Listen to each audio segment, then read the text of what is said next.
Well, unfortunately, the information we have is that currently 2 people are dead, and about 3 persons are still trapped in this building. Now, if you see, it's a 2-story building.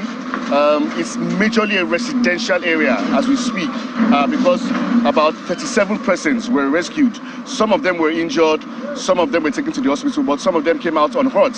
But let's also put it out there that this incident happened at about 11 p.m. last night, and so you'd understand that a lot of people were asleep at the time it happened. So perhaps that was what caused the fatality of those 2 lives. Now, as regards the 3 people inside the building, we don't know the status of those 3 people yet, if they are still alive or if they are dead right now. But of course, you have officials of the Federal Road Safety Corps here, you have officials of the Abuja Development Control here. The Minister of the FCT, Mr. Yensomwike, was here earlier in the day to also assess the site. But they're working round the clock to ensure that those 3 people, they can get to them in good time.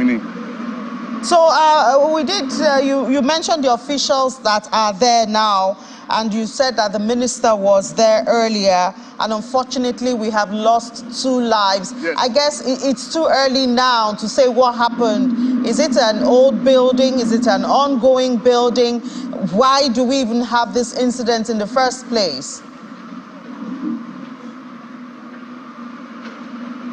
Okay, I didn't quite get you in it because, as you can imagine, the tractors are working, so there's a lot of noise in this area. But what I can tell you is that right now as we speak, the FCT minister, if you look at the 2 buildings behind that particular building that went down, the minister was also particular about those 2 buildings as well. He's saying perhaps they have to bring those buildings down as well because they're not looking healthy for people to inhabit them. So the inhabitants of those 2 buildings as well are also becoming jittery right now as we speak. But of course, yes, there's a lot of security here because they don't want a lot of cars to come to this area. But you could understand why they are doing that as well. It's just for the safety of lives. So, but what we can also tell you is that those 3 people are still trapped in the building. Now there's just 1 floor remaining.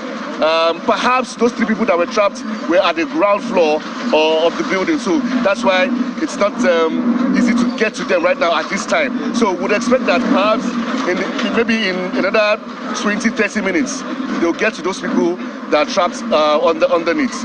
Perhaps they should still be alive.